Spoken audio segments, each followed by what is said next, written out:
Hey, how's it going, everybody? My name is Aaron J. Holt, back again with another React video. Now, before I begin, I just want to say thank you to all of my subscribers who have stuck with me during this time. I have been in rehearsal for Pinocchio, and I have had no time to film any new content. We opened this Thursday, so we are in Tech Week right now. We have just 2 more rehearsals starting today, and then it's showtime, guys.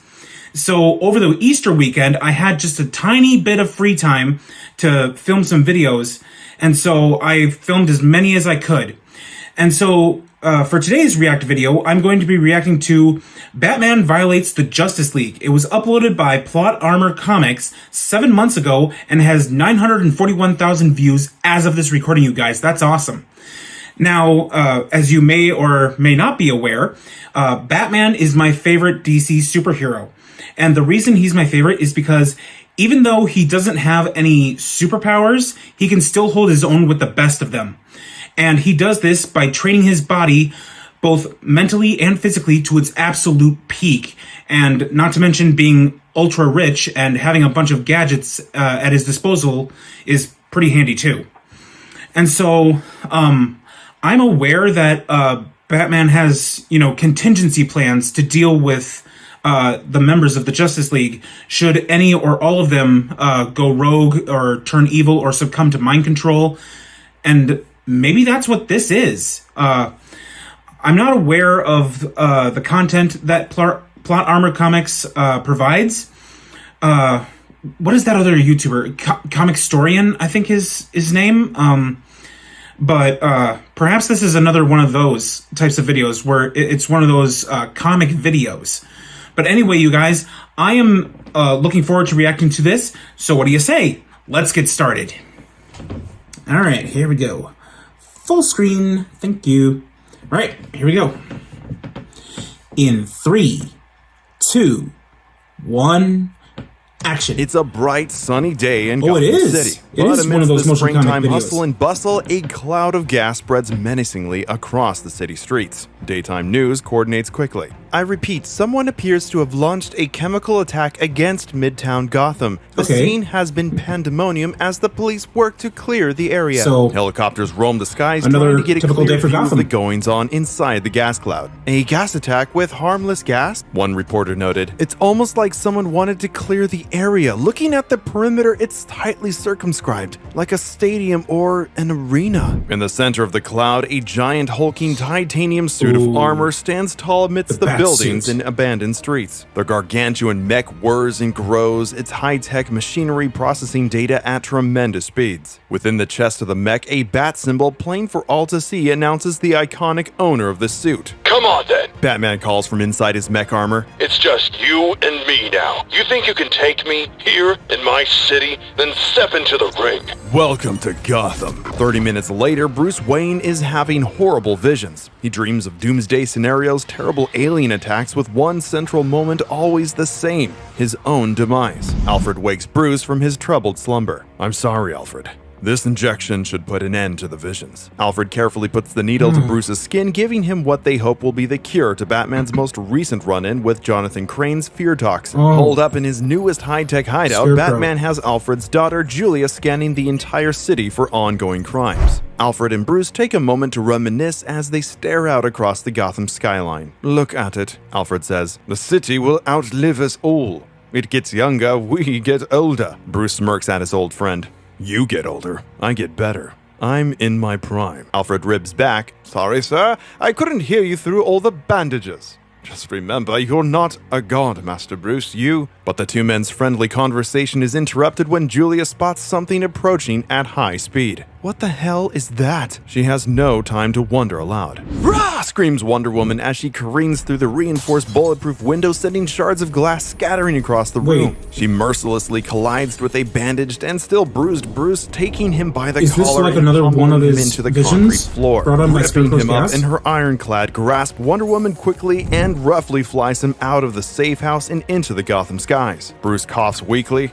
Diana, he starts to say. Quiet, Bruce, Diana responds curtly. shortly. "I'm not going to listen to you anyway." But Bruce Wayne has never been one caught without a trick up his sleeve. Reaching into his utility belt, even as the wind whips around him, Bruce removes two small patches. Deftly placing them on Wonder Woman's temples, violent sonic vibrations sound deep in Diana's ear canals. She loses focus from the instant pain and loses her grip on Bruce as she flies. Batman tumbles out of the sky into Gotham Park, where moments later Diana lands to finish what she started. "You're only prolonging the inevitable, Bruce," she tells him without a hint of the usual mercy in her voice. "Damn it, will you just talk to me?" Bruce begs her. "What the hell is going on?" Wonder Woman stands over Bruce, who struggles to stand after such an impact. "It's simple, Bruce. The League is here to do something we've wanted to do for a long time. Kill you," she says, lifting her sword above her head to execute her teammate and friend. Bruce dives out of the way, desperately trying to create distance between him and the oncoming demigod. "Julia!" Bruce yells into his communicator. "You and Alfred have to enact Plan Fenrir." Alfred signals back. "Are you sure? Can you get down to the suit?" Bruce yells into his earpiece. "Just do it. Release the damn gas." Cutting back to the present, Bruce now stands before Diana in his full Fenrir armor. She's not pulling her punches. Bruce realizes as he and Wonder Woman clash, her fist denting his armor with each powerful swing. "So you can't either." Seeing his opening, Batman throws all his strength into one solid roundabout. The power of the Fenrir mech sends Diana flying through a nearby building. Diana, you have to fight through whatever this is. Please, tell me who did this to you." Bruce calls to her, praying that he can get through to Wonder Woman before the battle escalates any further. "Maybe no one did this to me, Bruce. Maybe I just hate you. Maybe we all do, and this is simply the end." Diana stares back at him through dead, unfeeling eyes. Bruce can sense something is wrong, but can't quite put his finger on what. Wonder Woman charges back at Batman at speeds no man could muster. "There isn't any armor in existence I haven't cut through," she says between swings as she chops and glides her sword between the notches and weaknesses in Bruce's armor. Eventually, Diana stands above her victim as Batman lays bleeding on the ground. "Shh, just let it go dark, Bruce.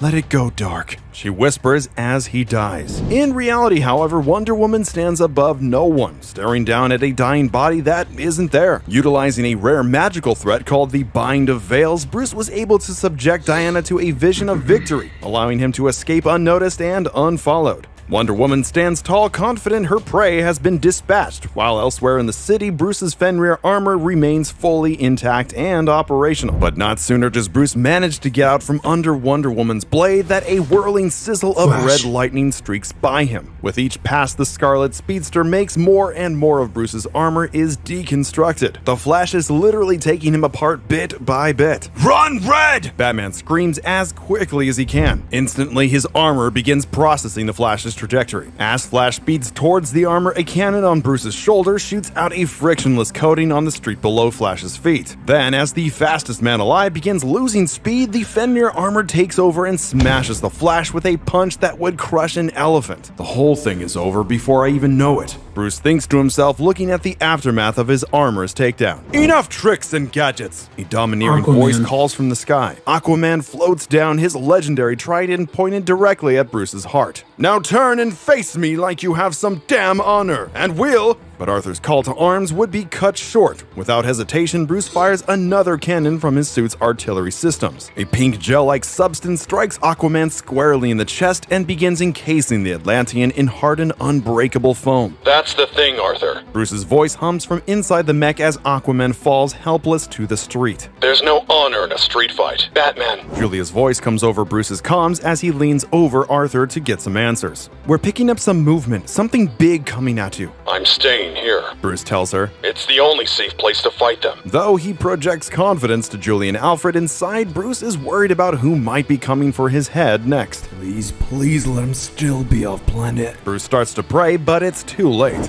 A deafening boom echoes inside the Fenrir mech as Batman is hurtling through a nearby wall into a grand theater. The rubble shifts and threatens to swallow the mech entirely as Bruce struggles to regain control of his armor. He looks up to the sky, staring out of the gaping hole that the impact left in the side of the theater. Superman, in all his wonder and glory, flies easily down to the floor. "Hello, Bruce," he says. "Sorry about your little Justice Buster suit." Again, Batman tries to reason with his attacker. "Clark, please, see through this and talk to me. Who did this to you?" Superman hovers above the floor as the Fenrir armor finally rights itself. Clark nearly laughs. "Who? Well, Bruce, it's actually sort of funny, Clark says. All across the city, the members of the Justice League begin to chuckle. Finally, it dawns on Bruce who he's been dealing with the entire time. No, not him, Batman shouts, Joker? staring at Clark as his face they're begins starting to to twist laugh. in a grotesque cackle. Oh yes, Bruce, Clark says. And no one's going to save you this time. Joker.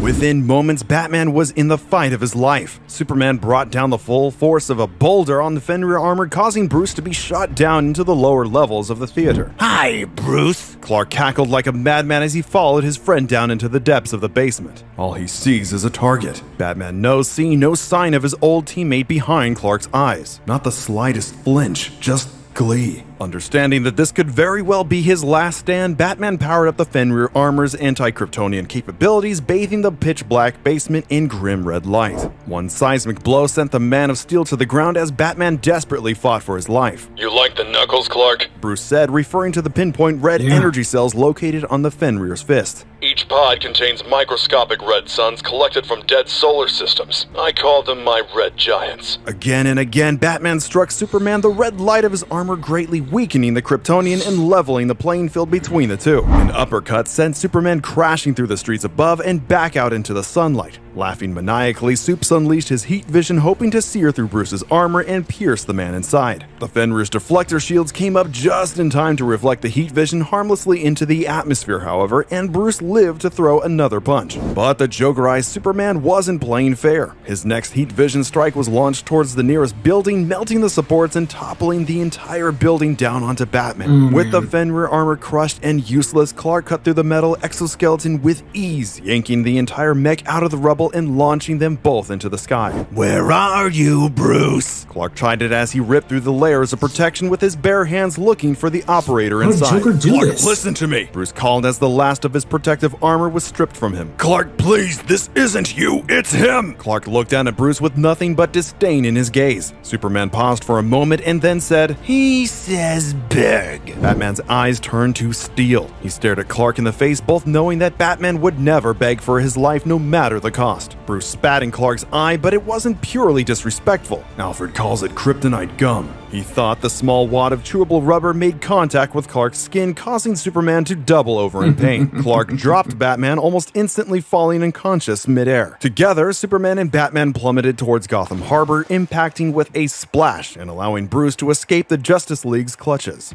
Back in the safety of one of his caves, Bruce, Alfred, and Julie assessed the Joker's new strain of toxin. Having collected and sedated the Justice League, Bruce was able to ensure Joker wouldn't have any superpowered sidekicks to do his dirty work for him. He's planning something big, Bruce said, which is why I have to catch him. Green And why Lantern you and need to get Cyborg? somewhere safe, both of you. Alfred's anger came out at Bruce's suggestion to go into hiding. No, he told Bruce. When he attacks you, he attacks us all. This family. But Alfred's brave words were undercut by a sudden coughing fit, betraying his frailty in old age. Bruce knelt before his caretaker. You want to stay, Alfred? I'm not going to fight you, but at least rest. Alfred stared Bruce dead in the eyes. I'll be fine, sir. Now, if you'll pardon my language, go get that bastard.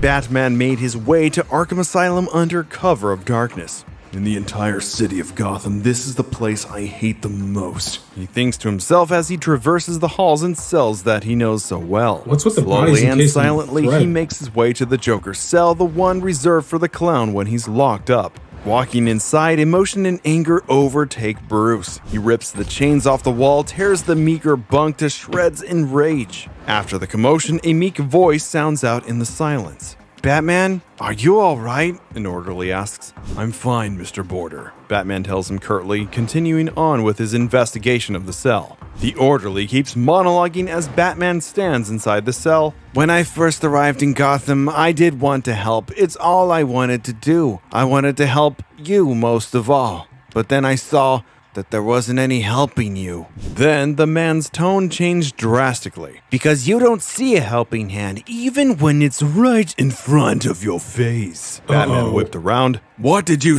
But it was too late. The cell doors clanged shut behind him, trapping Batman in the very cell he'd sent Joker to so many times before. Batman stared out of the bars, helpless. You really don't recognize me, do you? Border said. Batman struggled against the bars that held him. Border is a homophone for border, which is an obsolete word for... Batman finally put the pieces together. Jester. My God, he whispered as he watched the orderly wipe the makeup from his face. Suddenly, gas began seeping from the floor and the walls, creeping towards Batman. The Joker was staring back at him. His sinister grin and cold shark eyes shook Bruce's soul as three words escaped the clown's smiling lips. You miss me? The oxygen in the cell was dwindling and Batman was beginning to collapse. Joker screamed. The gas getting to you? It's a little paralytic I cooked up here. I know you immunize yourself to so many, so it's something special. Batman slumped against the bars. You, he moaned, unable to speak. Joker responded gleefully. It's really me, Bats. I've come to see you one last time. You won't be able to move when it all starts, Joker told Batman as he slowly slipped from consciousness, desperately trying to hold on. You'll be aware, of course, the first infection, the second and third, the party growing.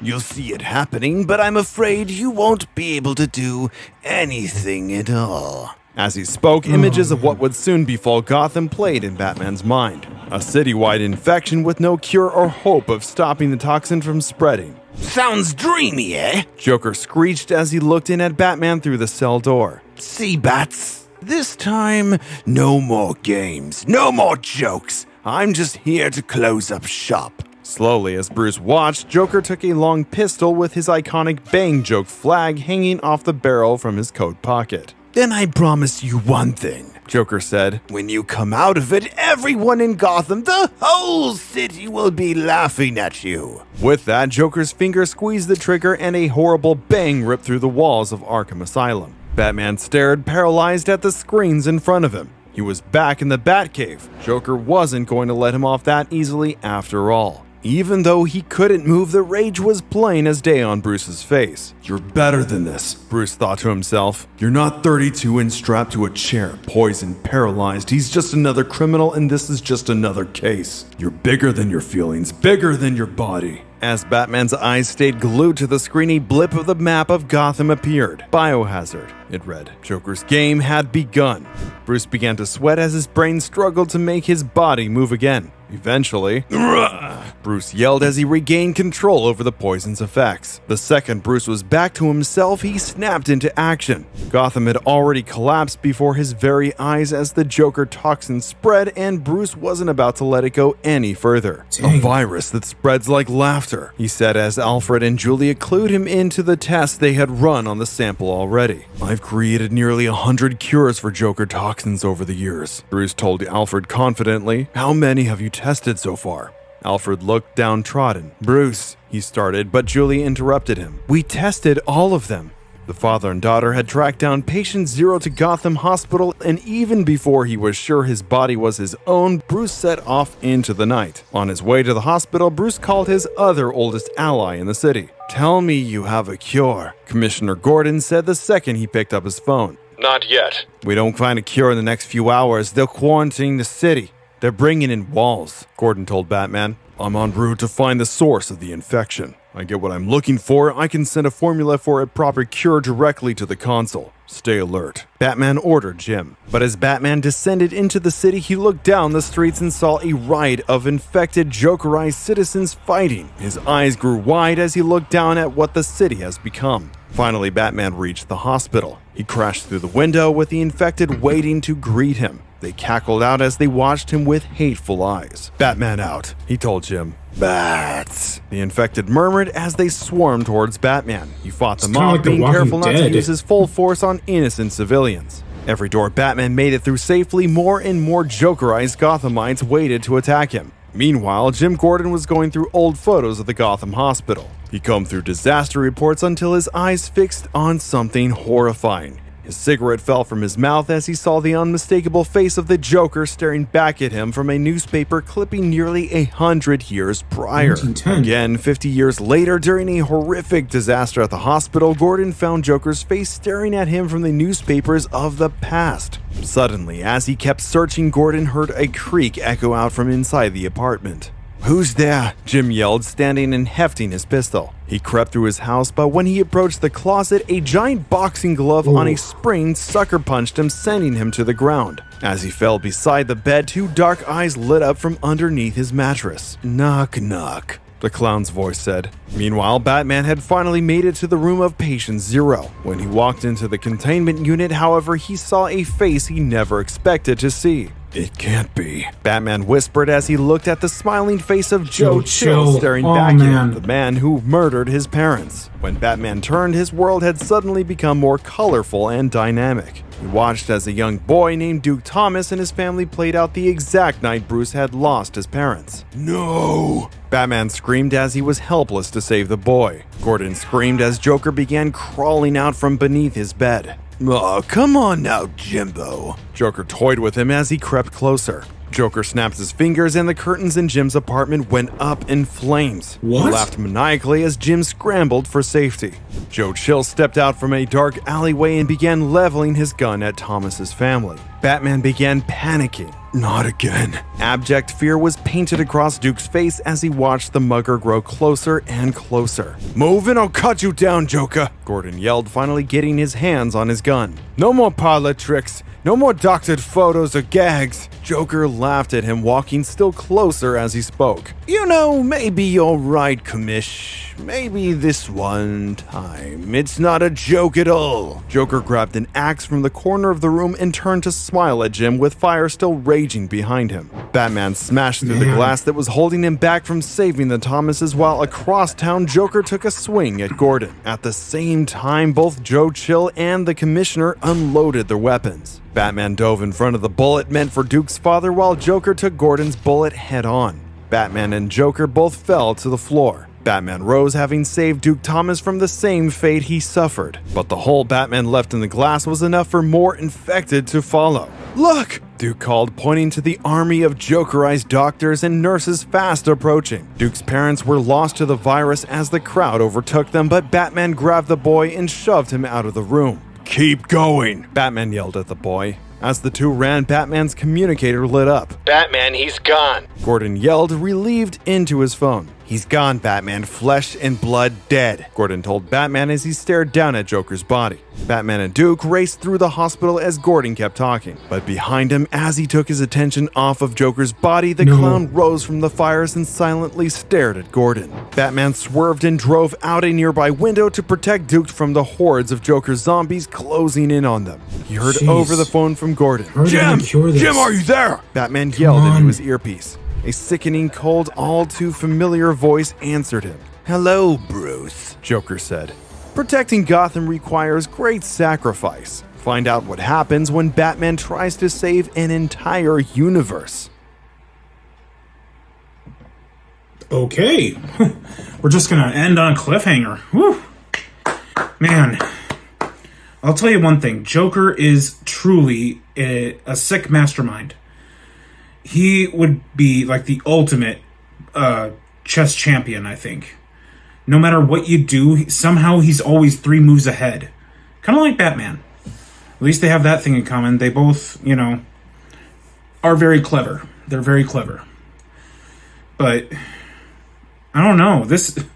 I have to say, this video raises more questions. I'm gonna have to go see if there's a sequel video to this, because I want to find out more. What happened to the Justice League? Will Batman, ultimately bring, Gotham City back to normal again? And how is Joker able to take a hit and stand up again? Whew. My gosh. Oh. One wild ride. One wild ride indeed. All right then. Well, guys, this was incredible. I really need to brush up on my Batman lore, but I want to find out what happens next. So I'll see if there's another video to react to, so I can get some more info on what happens.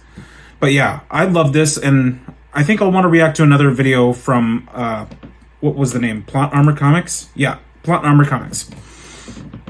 But yeah, for now, I'm going to end this video here. So thank you guys so much for watching this video. If you liked it, be sure to give it a big thumbs up. Let me know down in the comments below how you think I'm doing, what other videos you want me to react to. Just remember, please keep the comments kind.